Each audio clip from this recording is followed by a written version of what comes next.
Hello, everyone. Thank you for tuning in to the As Above, So Below podcast. I'm really excited for you to be here today to join me in an interview with our guest, Mitch McClune.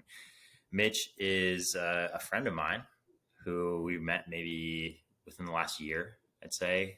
And I've gotten to learn a little bit about him, but really I'm excited to learn more about him today as you are all listening in with us.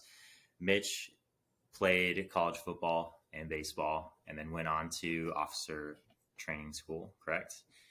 And eventually made his way to Alabama, went to Florida to work on the Delta IV rocket, where he was the Chief Propulsion Officer in Cape Canaveral, Florida.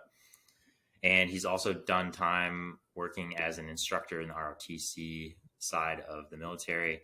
And now he's a reservist out of Vegas, Nevada, and we're going to get to know more of his story. So thank you for tuning in. If you can like and subscribe, we appreciate all the help we can get. First off, Mitch, how are you doing today?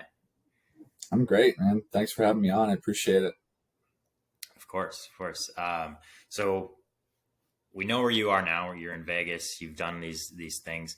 Let's go back to the beginning. What were your drivers early in life? Where'd you come from? What are those main points?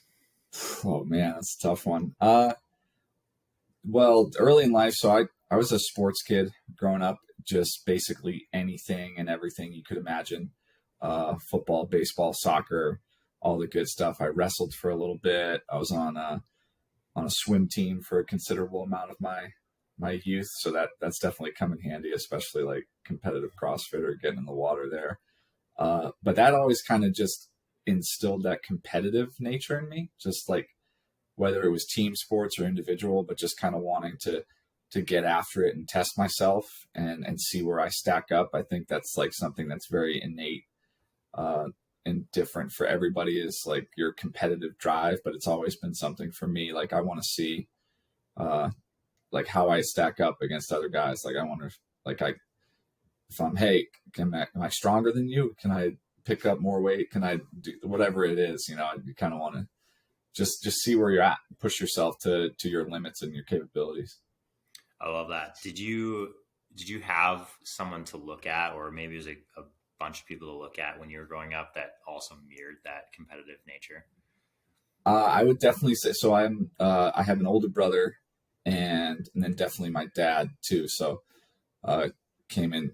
I feel bad for my mom. She's the only female in the household, but yeah, definitely a strong household of guys there. And it was always like, my brother was always playing some sort of sport. My dad was a football player. So it was like just something you're like, oh, I want to kind of follow in their footsteps. So that was like a definite driving factor there for sure. Okay. If you could look back and say one sport that you didn't play, is there something that you're like, dang, I should have given that a shot? Oh man, I don't. I played quite a few. Maybe tennis. So me and Carrie play tennis quite a bit now, and she just waxes me every time, and I cannot figure it out. So I'd like to have a little bit more skill acquisition there. But I did try a lot of them. So I like soccer, baseball, basketball. I never did get to play hockey. I know you're a big hockey guy. Yeah. That's something I kind of wish I threw my hat in the ring at, but I think the ice time and the early mornings were a little bit too much for my parents. So they were like, you'll play football instead. I appreciate you mentioning that. I would love to learn how to play tennis, especially just with like that is a competitive sport. You have to be dialed in for hours. Yeah. Not only competing, but training wise. I've seen you do some golf recently too. Is that more of a new thing for you, or have you always kind of touched on No, that? I've played quite a bit of golf. That was something my dad got me into when I was like real young. I wish I had done more of it as a kid, like maybe gotten some lessons and like played in high school and throughout. But like I always played it on the side when I was younger, but it was never like an actual competitive structured sport, because golf season always lines up with football season. So it was like one or the other. But yeah, I love getting out there. I try to get out once a week too, especially here, since I moved to Vegas, like I live in a golf neighborhood. I live like right on the course. So it's like, you can't not get out there. So I keep the skills sharp. Yeah, that inspires me. We live pretty close to two courses, but I haven't been since we moved to Nashville. So I'm gonna follow your lead there. I have my clubs, just haven't done it yet. Yeah. Okay. So in Massachusetts, sporting culture in your family, having a lot of this different competitive piece. How did you progress from, like, say, high school sports to then playing college sports? Like, what were those things you were looking for in that experience, and what led you to the school you went to? For me, it was just like being able to continue to play. Like I love, like I touched on it before, but playing and competing and being able to just kind of get after it, and recognizing at a very young age, like I think it's tough for kids in high school because everybody thinks that they're going to go to the league, and it doesn't really necessarily line up that way for everybody. But just recognizing, like, no matter, like, if you play in the pros or you play in college, you play in whatever, you only have a finite amount of time where you have the freedom to play this game. And just, I enjoyed it so much. I wanted to maximize that as much as I could. And my parents really pushed the education aspect. So the school that I went to was a pretty small engineering school, and they were pretty adamant about me getting a good education and stuff. And they wanted me to play football and baseball there. So I was like, oh, this all lines up. So yeah, that was it. Everything kind of fell into place with that. How did you find playing two sports in a university setting and pursuing engineering? Like, was that a difficult thing for you, or did it just feel kind of second nature? I mean, it wasn't super easy. It gave definitely a lot of structure to it, which was good, especially with the engineering degree.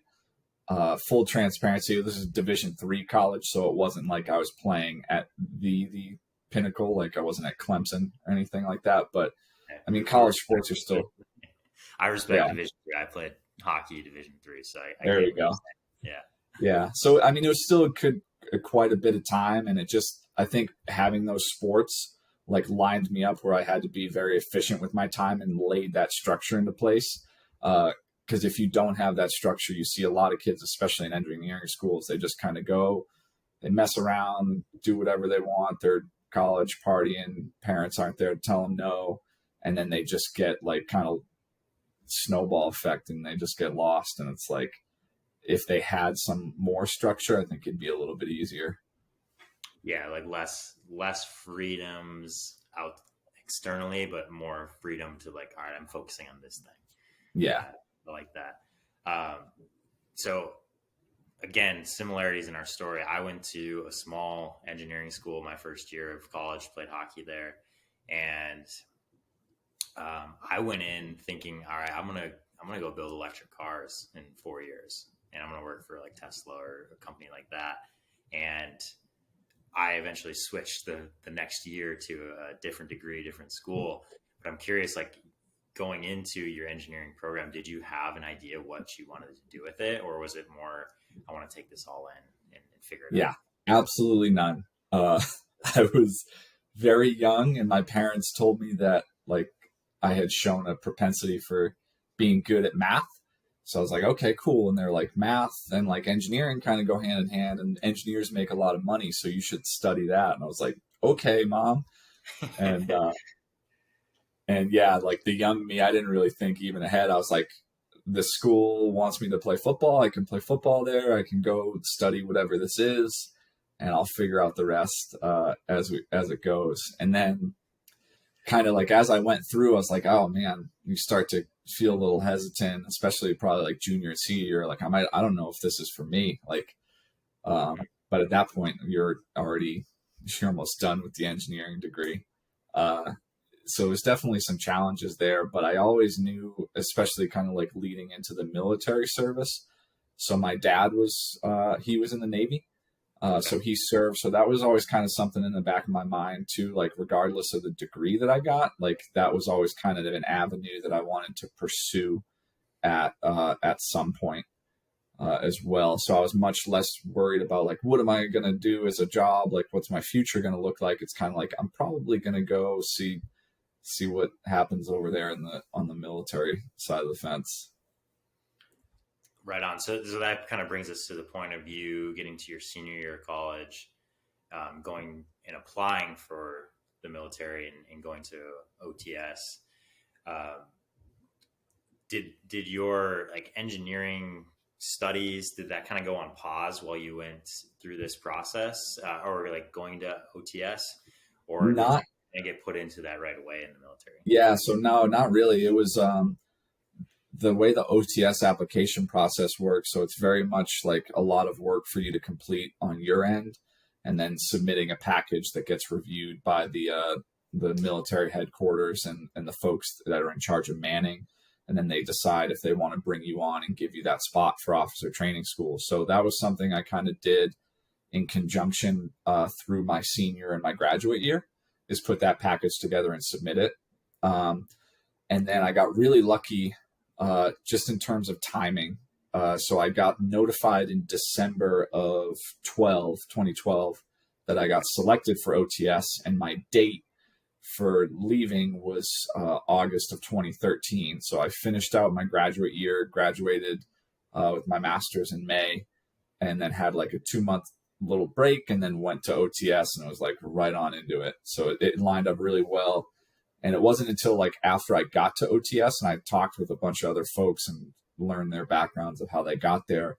Like some people wait like 2 years on a list before their date goes, and it's like, oh man, that's especially because the time I was getting in, the Air Force was downsizing too, so it was very selective. So that all kind of worked out and lucked out for me.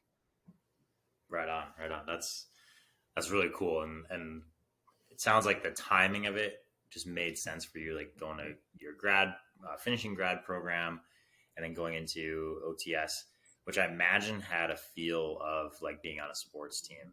Is that accurate for you?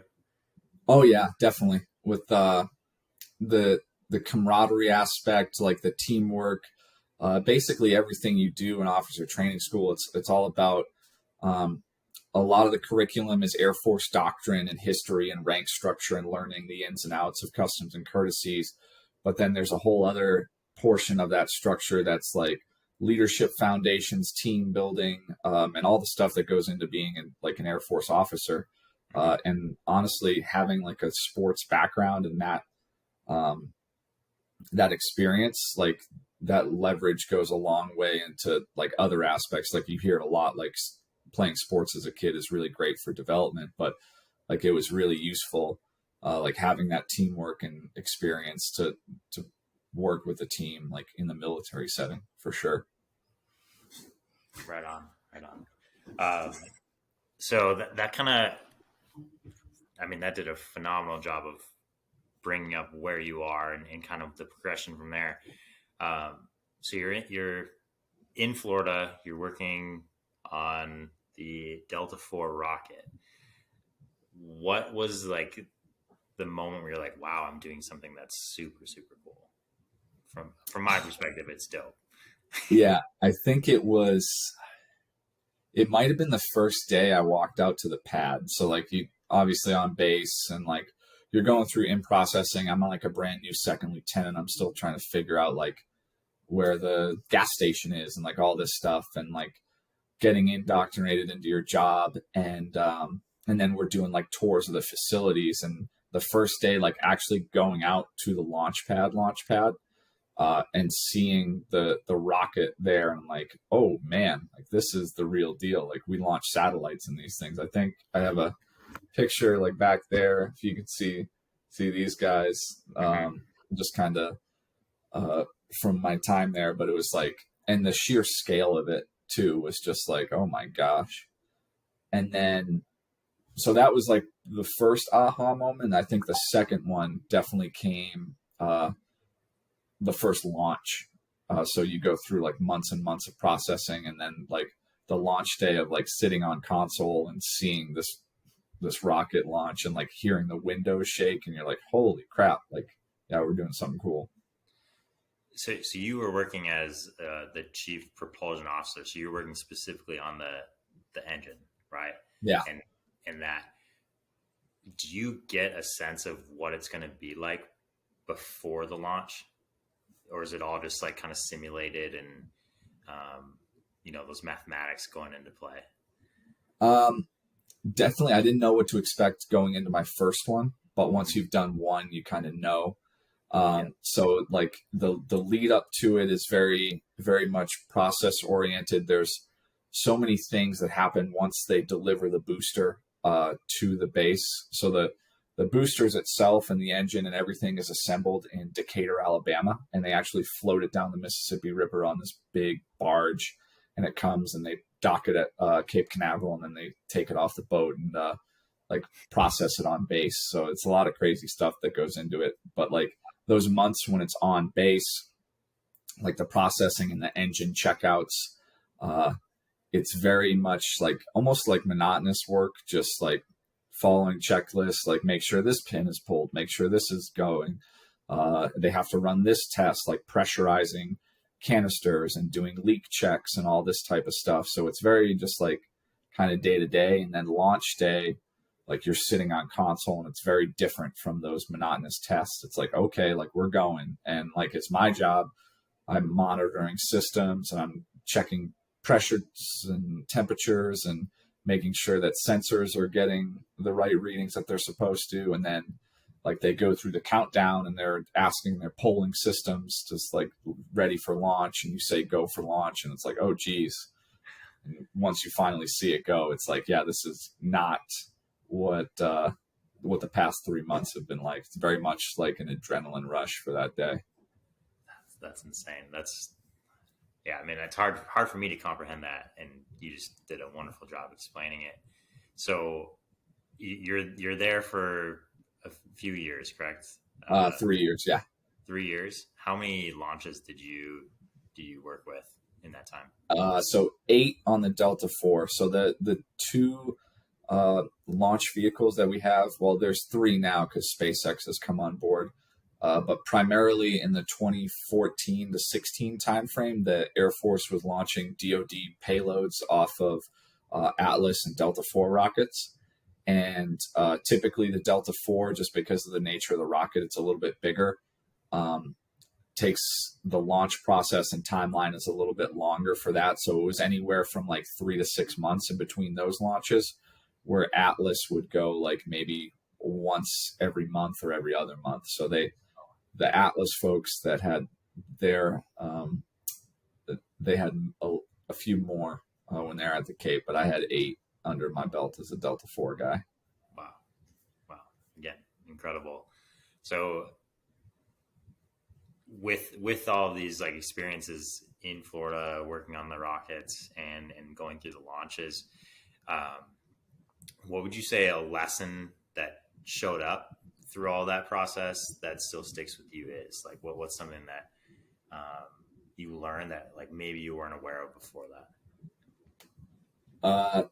Definitely never. I think flexibility is the biggest thing you can take away from that. And they say, like, there's a saying, especially in the Air Force, they say flexibility is the key to air power. But you don't really realize how accurate that is until like you go through a launch sequence or a launch countdown or in just processing in general.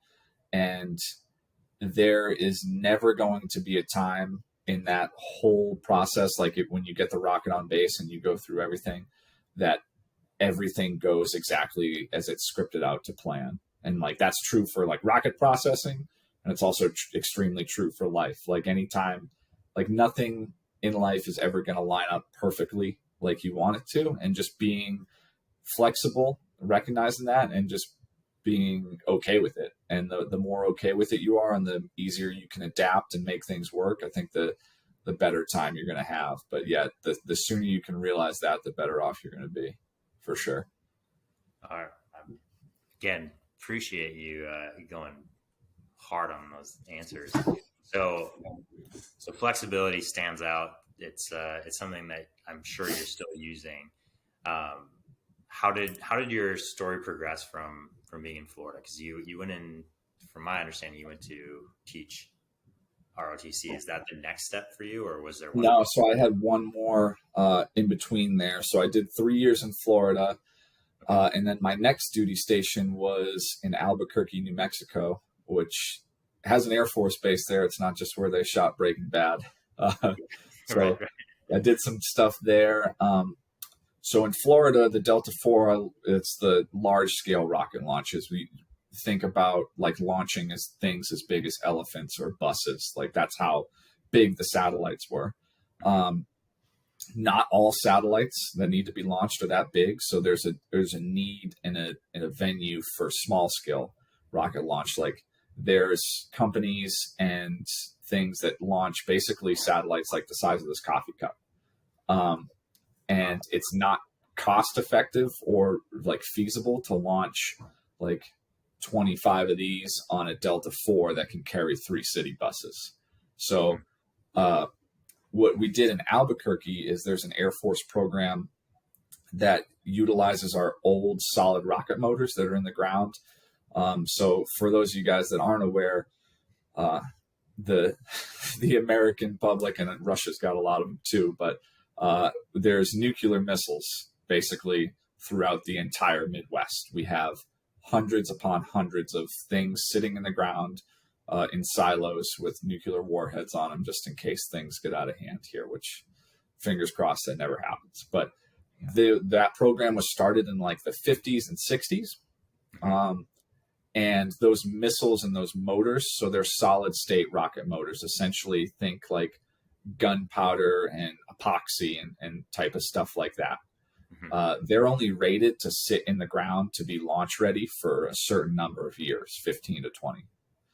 So once they're done with their shelf life in the ground, they decommission them, and they pull them out of the ground. They put a new motor in there. Everything's ready to go just in case we need it. But now you have this old rocket motor that's just sitting there, and you can't just throw those away. So we have hundreds of these in bunkers that are essentially just sitting there. Yeah, they're technically expired, but if you do basically a bit of dusting them off, like some x-rays, some checks, shine them up nice and new, you can launch stuff on them. They still work just fine. So it was really cool to repurpose those old motors that we had, and we would launch, we had small scale satellite launches that we would do with those, and we would do actually like nuclear missile defense system tests where we would build a fake nuke and launch it and then see if our missile battery could acquire it and shoot it down in the air. So we did a bunch of different stuff out there in New Mexico, but just utilizing all the old motors we had laying around, which is really cool. That's super cool. That reminds me of like video games that I would play, like growing up, like just blow stuff out of the sky. Just because, is it better than that? Probably not as visually better as you would think, because most of the stuff. So the coolest one I worked on when I was there is we actually did an air-to-air test where we launched in this from a tiny island like way west of Hawaii called Wake Island, which is basically just a dot in the middle of the Pacific Ocean. So we had our fake nuke stationed there, and we launched it basically at another tiny island that had a Patriot missile system defense battery on it. So we launched, and then that missile defense system like acquired the target in the air and like shot it down midair. So like basically a bullet hitting another bullet, which was super cool. But from the launch console, you don't see anything. All you just see is like radar signatures. But it was that was really neat to be able to like be a part of that one. So that was cool. Wow, this is a wonderful conversation so far.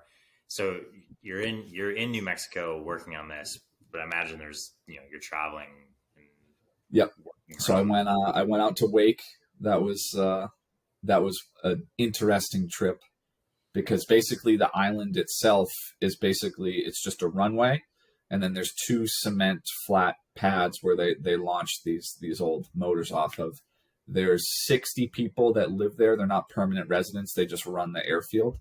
And like when we landed there, if you did a 360 and just turned all the way around, you could see the entire shoreline of the island, which was like a really bizarre feeling. Just being like so far out there in the middle of the Pacific. It was like right over the international date line. So it would be like 7 a.m. there, and it would be 1 o'clock the previous day here. So like the time was all screwed up. Yeah, it was wild. That's gotta be gnarly. How long, when you were there, how long would you have stayed? I was there for 2 weeks, so that we went down to do. I didn't go for the whole launch processing out there. We swapped out. I went down to for a site survey, essentially, to make sure that the platform and everything we were launching off of was good to go. So I went for 2 weeks. I flew down on a C-17, like we did our tests, and then that only takes 3 days, but the planes only fly in and out of that island every 2 weeks. There's one plane that goes in and out. So we flew in on a C-17 with like all the cargo and stuff. And then once we got there and it flew back, we were basically there until the next plane came to pick us up. So we were just sitting around for a while. Oh man. Okay. With not very far to go, right? Yeah. There it is. They had a nice gym there, so that was all right. And I did a fair bit of fitness while I was there. But yeah, it was definitely an odd feeling. Yeah, I imagine you get about a mile running in the whole loop. And that's about it. Just circling the island. Yeah. Yeah. Okay. So some of these different paths are kind of coming through now. So like fitness is showing up. You're a CrossFitter. I'm a CrossFitter. That's how we met. When did that part of your journey begin, training CrossFit? So for that, the CrossFit portion, I would say, goes back to my time at the Cape. As far as fitness goes for me, that's something I've always loved. I think my dad set like a very good example for me and my brother when we were growing up. Like he was always lifting weights. He would take us to the gym when we were little. So that was always kind of like almost that like meathead culture was like instilled in us from little kids. But like playing football and baseball, I always loved, like I loved the off season. I loved training. I loved getting after it. And it just kind of came natural to me. Like I just really bench, squat, dead, like running, all that good stuff, just getting uncomfortable, testing myself and getting better was awesome. And then I graduated, obviously no more football anymore. And I'm like, what am I going to do with myself? Like, I don't have anything to train for. What do I do? Am I going to be like a bodybuilder? Am I going to do physique shows? I thought I was going to do that for maybe like 3 weeks. And I was like, this sucks. Yeah. And then I was like, maybe I'll do, yeah. I was like, maybe I'll do triathlons or something like that. And I was like, I really like lifting weights. Like, I don't like this at all. This isn't fun. And when I got to Cape Canaveral, there was a buddy that he was there before me. He was kind of my sponsor, like showing me on base and like everything like that. And he did CrossFit. And I was like, I had heard of it and I had dabbled before like a little bit, but nothing like at a gym. So I went to the gym there and I think I did one class and I was like, yep, this is it. Like, I like this, like breathing heavy, lifting weights, doing like this checks all the boxes for me. And I was like, and I can compete in it. Like, yeah, sign me up. So, and then from there, just like, it just spirals. And then here we are like 8 years later. Yeah. Yeah. I was just gonna say you're coming on 8-9 years now. If you started in 13 or 14 when you were in Florida. Okay. Dang. So that's pretty similar time frame to when I became privy to CrossFit. I started officially in 2015. So similar time frame. How much of training and doing CrossFit played into like the decisions you made while you're still active military? A pretty good amount. Like once I wanted to be competitive, I definitely Like I'm a very focused person. I think that's like the engineer mindset in me. Like I don't like not being good at things, especially anything physical too. I think it's just, I don't know, just something in me. Okay. So like when I made I was like, when I wanted to compete in CrossFit, I'm like, okay, I'm going to compete. Like I want to maximize this. So then that's like, started looking at different programming, started doing 2-a-days, started like seeing things align and like trying to push everything you can to get yourself better in the gym. And then like, man, if I could go back now and tell myself like all the lessons you've learned over those 8 years, but it was very much a learning and iterative process. So it like started with like, obviously, more training volume. And then like you gradually start shifting to like diet and then sleep and recovery and like all these things to like where you're at now, prioritizing. But it was very much like slow and like kind of evolved as it went. But it was always definitely a focus for sure. So you're in Florida, you come across it, you're like, I'm all in. This is what we're doing. What was your like first workout memory, if you have that off the top of your head, and like, have you redone that workout since? I think it was, so the first day I walked into the gym, it was, what is it, with the overhead squats and 400? Nancy. Yeah. I think that was the workout, I want to say. And obviously like the first day in the gym, like I have no idea what to expect. I've never taken a CrossFit class before. And they're walking me through it. And like, I remember them showing me the overhead squat, and I kind of just did an overhead squat. And they were, because you don't usually see football players, let alone like first time people walking in, like know where they're at, like overhead and all that stuff. And I just remember them like being very confused. And I was like, okay, like cool. And so I did the workout, did it as RX. And I remember I finished before everybody, and I was like really confused. And I didn't know like, because I think, yeah, so I was just standing around, and the coach had, I think, taken the class with everybody, which probably isn't standard practice at CrossFit. 2014, maybe you can get away with it now. Yeah. So I'm the first guy done, and I'm confused. I'm like, did I do something wrong? Like, what is happening? And I'm just standing there, like, waiting for folks to, like, finish up. And then the coach finally finished up. And I was like, hey, like, what do I do? Like, can I leave? Like, what's going on? And they're like, yeah, like, you're done. So, like, I remember, like, that was my first one. I just came in, did that, and then I probably left at, like, I think it was an hour class. I left probably like 40 minutes in because like I was done with the workout. I didn't know what to do. Yeah. Like, man, what a jerk. But yeah, that was probably my first memory of it. Yeah. That's awesome. And I imagine too, like you look back on it, you're like, well, I get why there's more time, because we just like talking to each other. Yeah. Spend time with the people. Yeah, I definitely didn't realize everything then. Looking back on it now, I'm like, I was the jerk that left before everybody finished. Like be like, come on, dude. Yeah, so. Yeah. That's classic. Like you're gonna have that story forever. That's a good one. Yeah. Okay, so I kind of want to jump back to your career here. So you're in New Mexico, and then you go to teach ROTC. Yes. Yeah, that was the next one. And you mentioned to me before we got on here that you were teaching a course in leadership. Is that correct? Yeah. Okay. I'm super fascinated in leadership, and I come from the angle of like you don't get to be a leader unless you know how to lead yourself. How does leadership, as a term necessarily come up for you? Like, what does that mean to you? Oof.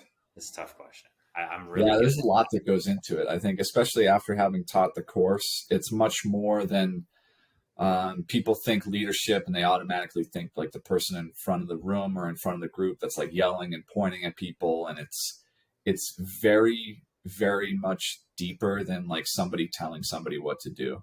And like good leaders, honestly, some of the best leaders I've ever encountered in the Air Force they would have never told you what to do. They would never be like, hey, do this for me. It was always they were so connected and intertwined and just had built such rapport with their people and with their group that everybody knew what needed to be done. And it was just, you wanted to do that because you took pride in yourself and your job, and you also wanted to perform for them because they were just that type of person. And some of the worst leaders I've ever encountered in the Air Force, as much as it pains me to say, you've kind of get both ends of the spectrum there. Some of the worst leaders I've encountered are very much the ones that, hey, do this, hey, do that. The micromanagers and the people that don't take the time to build that rapport and build that connection. And they're just like, hey, do this because I'm in charge. And you see a real toxic environment with the folks like that. Yeah, I can appreciate that a ton. So a lot of it comes down to the communication, and imagining this makes sense to you of asking questions to understand rather than asking questions to get an answer that you want. Is that how it kind of comes down to? Yeah, for sure. Okay. So you're teaching this course, and you're influencing a lot of people who are wanting something more for their life, their process, school and the military, whatever that looks like for them. What's one thing that, if you could iterate on that class that you taught, what would you add to it, or maybe just alter looking back? I don't know if I would alter anything, honestly. That experience, and as cool as all the rocket stuff was, that job and that experience, being able to have that like direct hands-on interaction with folks that are coming up that are 18, 21 years old, just about to start their career and join the military, like that was the most rewarding experience to have, and just to see that growth and development, to be able to have like a small touch point on it. I was extremely fortunate to be able to be in that situation. I just tried to maximize it as much as I could by letting them know the lessons and the pitfalls that I've had or encountered in my career. I've made plenty of leadership mistakes, like leading up to there. There was one that sticks out, like really, really kind of always holds spot in my brain.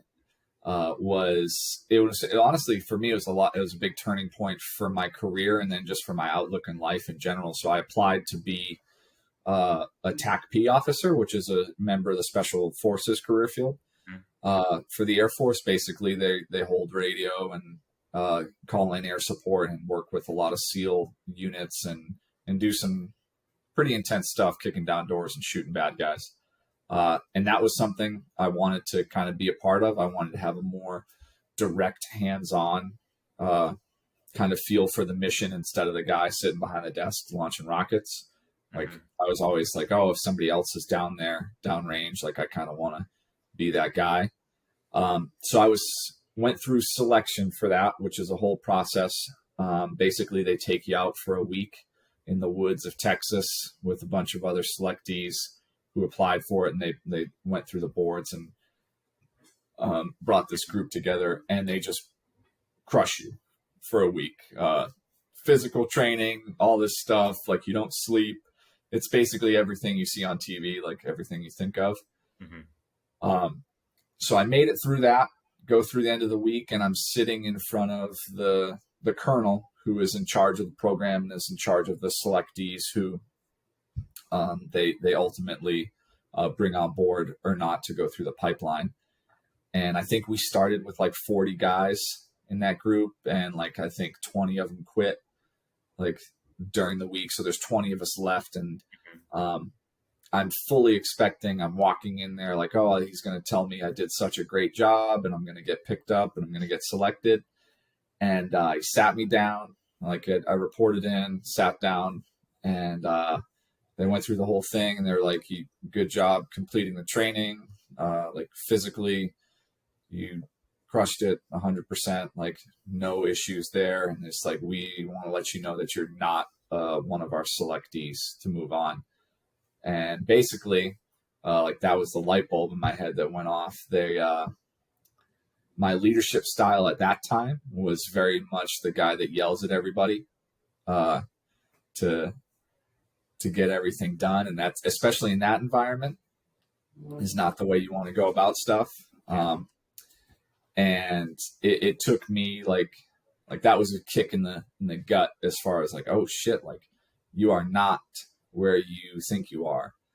So it's a lot of introspection after that, and kind of like taking a look and evaluating my personal relationships, how I went about things, and kind of just making some changes for there. And then obviously fast forward to my time in ROTC, like that was a great lesson and a callback that I could personally give them examples of, like, hey, this is not the way to go about things. So yeah, I would say that was, I don't know if that fully answered the question. I think I went on like a big old tangent there, but hopefully. It's a nice lesson to continue paying forward. Yeah. When you're going through like the integration of like, oh shit, that's what happened. Yeah. That's who I was. I don't want to be that anymore. Did you have any like specific mentors, or like did you reach out to anyone to help like reflect on that? Because I know that can be a very difficult process trying to do it. A lot of that was introspective. Yeah. And that was the most difficult part of it, was having the conversation with yourself, I think, because like it's very easy for someone to tell you something about you. And I think it's easier for you to brush off somebody else saying something about you. But to like have a realization, like internally, like this is how I'm acting, this is how I'm perceived, this is like how it's affecting other people, and the only person you're having that conversation with is you. It's extremely intimate and extremely challenging, but I think those provide the most rewarding examples in terms of like growth. Right on. It's a powerful thing to go through and oh really, yeah, for sure, change yourself. So I gave you a few questions beforehand. One thing that I'm really curious on is the word strength and what that means to you. Because one, you're in a leadership position, you're going through this stuff psychologically, spiritually, and two, you're also, I think, one of the strongest pound for pound people I've met physically. So like how would you define strength? What does it mean to you? I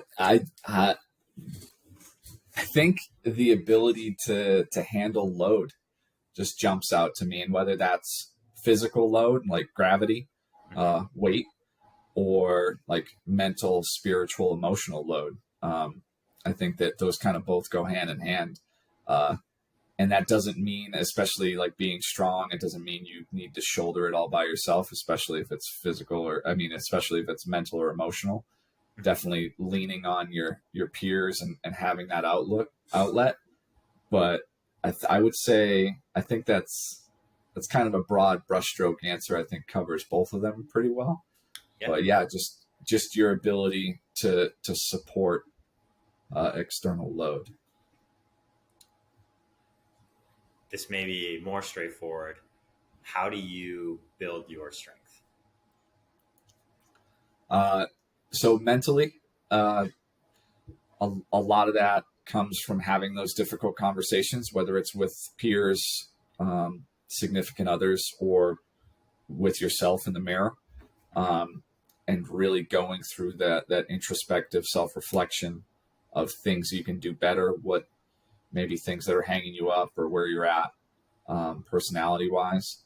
And then another mental aspect too, it kind of bleeds mental into physical, is but just doing hard things, like putting yourself in that environment in training where you're uncomfortable and you're hurting and you don't know if you can breathe doing these front squats, but you push through, and that leads to a little bit of that mental toughness aspect too. But then also, obviously, there's the physical adaptation from, if you do tough things, your body's going to get little bit callous to it, and you're going to get stronger as a byproduct.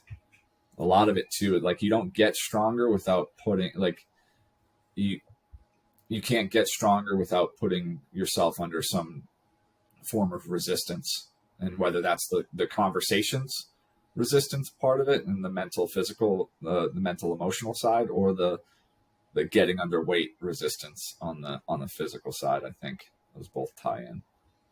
No, I appreciate that. I work with clients both on a training physical standpoint and a mental skills standpoint, and my interpretation of what you just said is like that there's load, there's stress, there's resistance, whatever word we want to use.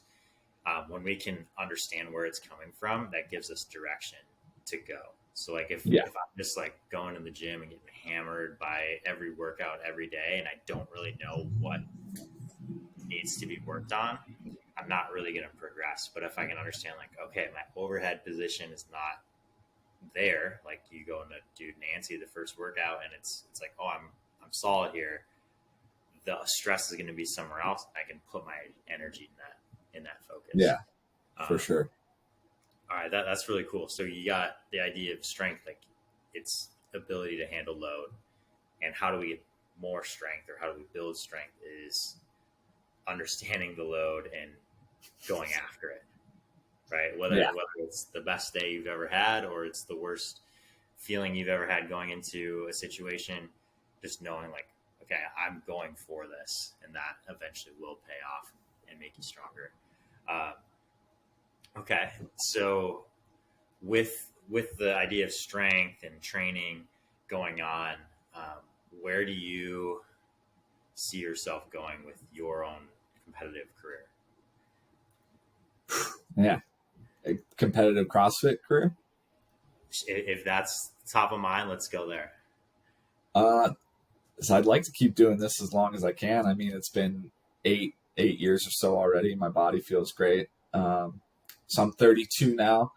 So that master's category is fast approaching. So maybe pursuing that at some point.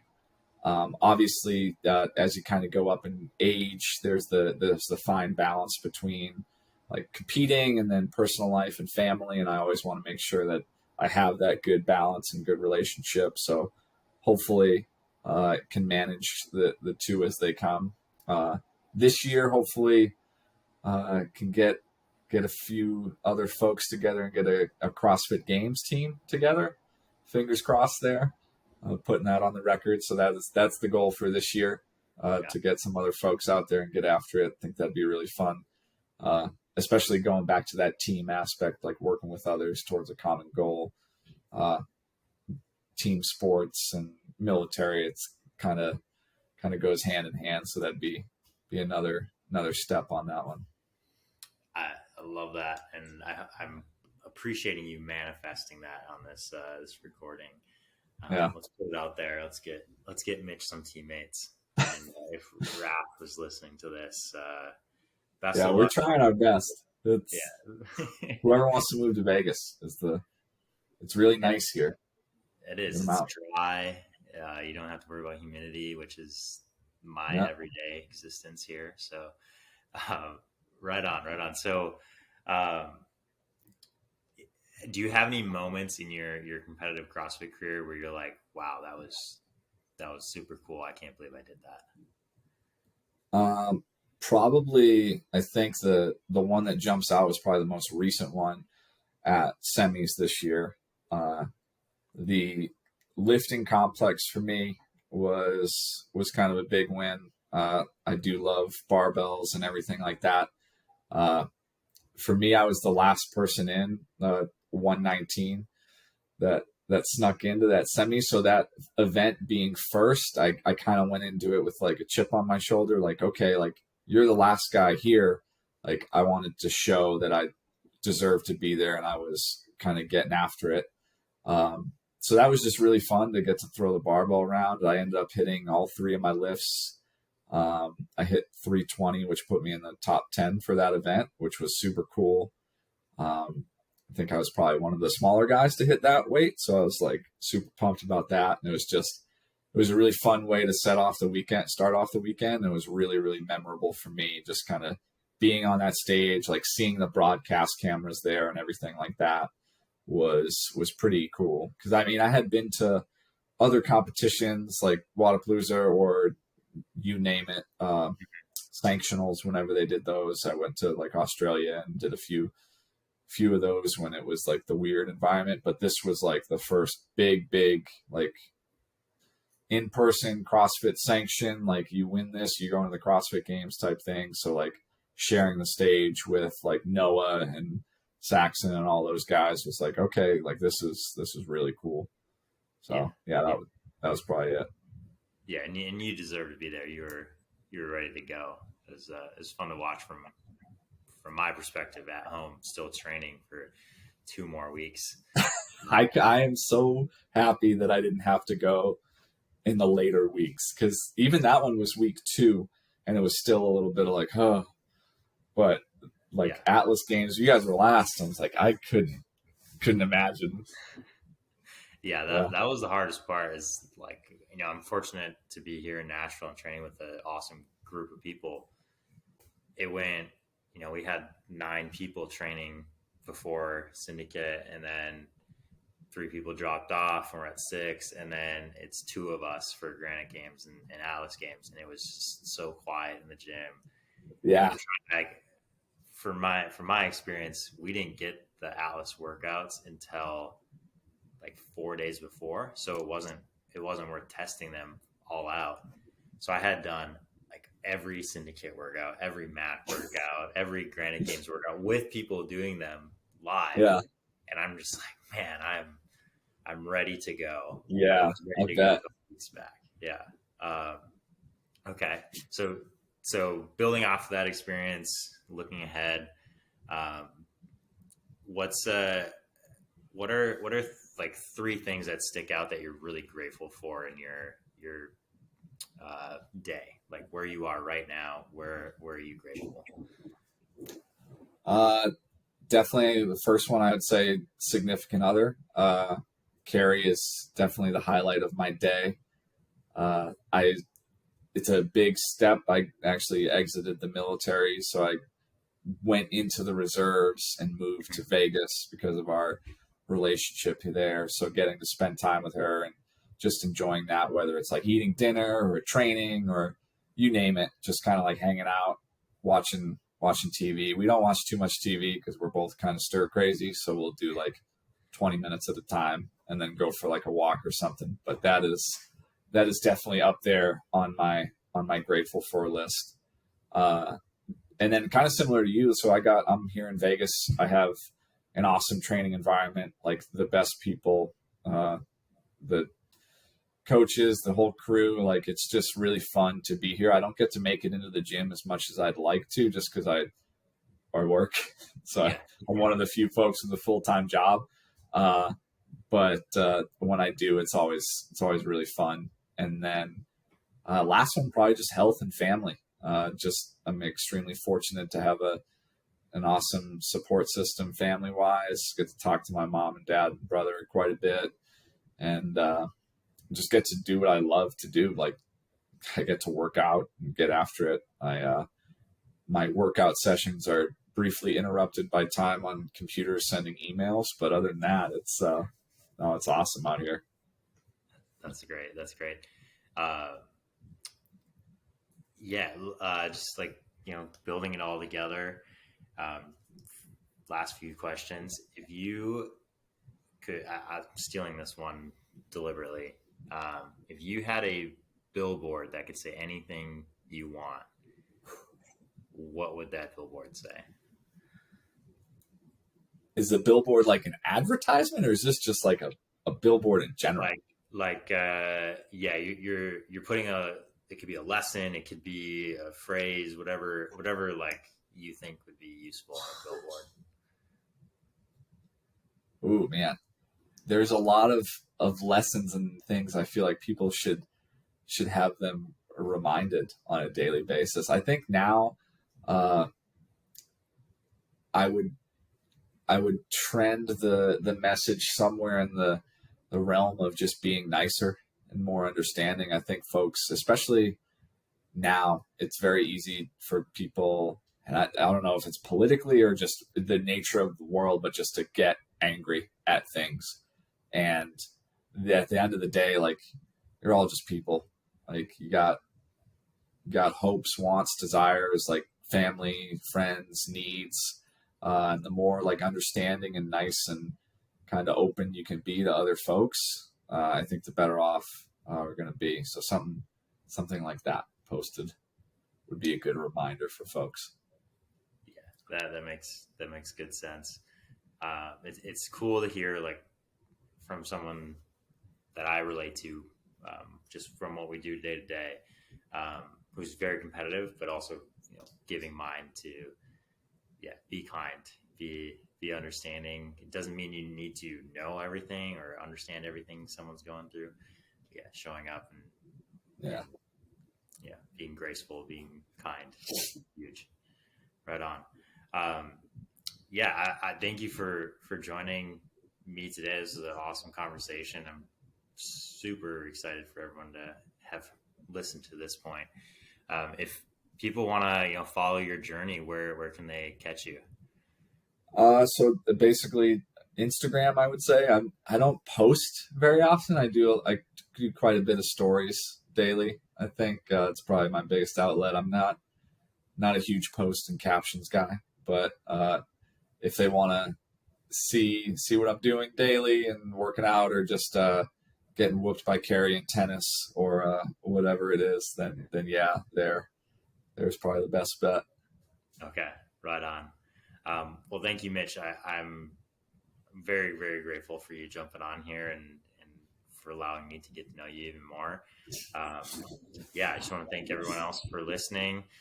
Please like and subscribe, share this with people who need to learn these lessons and be competitive, but be kind at the same time. So thank you, and we'll catch you on the next episode.